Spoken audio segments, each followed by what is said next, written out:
இப்போ பாருங்கள் மக்களே, இப்போ நம்ம வந்து ஒரு ஏரிக்கு வந்தோம்.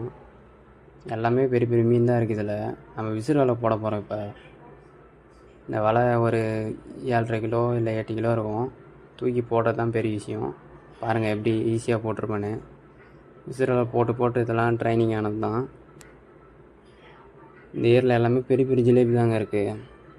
ஒன்று சின்னதெல்லாம் கிடையாது, எல்லாமே சரியான சைஸில் இருக்குது. 3/4 கிலோலேருந்து 1 கிலோ வரைக்கும் இந்த ஏரியில் ஜிலேபி இருக்குது. ஜிலேபியும் மாட்டோம், கெண்டை இருக்குன்னு சொல்கிறாங்க. இன்ன வரைக்கும் கெண்டைலாம் மாட்டினதில்லை. ஜிலேபி மட்டும் நான் பிடிச்சிருக்கேன். பாருங்கள், வலையை நேக்காக இழுக்கிறேன். அவ்வளோதான், வலையை சுருக்கிட்டேன். ஆனால் இதில் உங்கள் நேரமான நேரத்தில் வீடியோ எடுக்கிற நேரம் தான் இந்த 2 மீன் 1 மீன் தான் மாட்டுது. ஆனால் அந்த 2 மீனுமே என்ன சைஸ் மட்டும் பாருங்கள். மேலே தந்து போடுவேன்.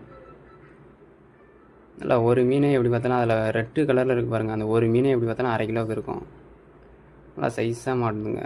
வேணா வந்து ட்ரை பண்ணி பாருங்கள். இதுக்கு இந்த ஏரி எங்கன்னா லொக்கேஷன் வேணும்னா கமெண்ட் பண்ணுங்கள். இந்த ஏரி லொக்கேஷன் நான் வேணா போட்டு விட்றேன், பின் பண்ணுறேன். இல்லைனா நீங்கள் வேணால் போய் ட்ரை பண்ணி எப்படி இருக்குன்னு கொஞ்சம் கமெண்ட் பண்ணுங்கள். நல்லா சைஸாக இருக்கும். அதேமாதிரி ஃப்ரெஷ் வாட்டருங்க, ஃபுல்லாகவே ஃப்ரெஷ்ஷு தான். தண்ணிலாம் நல்லா தெளிவான தண்ணி தான். நீங்கள் வேணால் வந்து ட்ரை பண்ணுங்கள். இப்போ பாருங்கள், நம்ம ஏரியில் போய் பிடிச்சின்னு வந்த ஜிலேபி தான் இதெல்லாம்.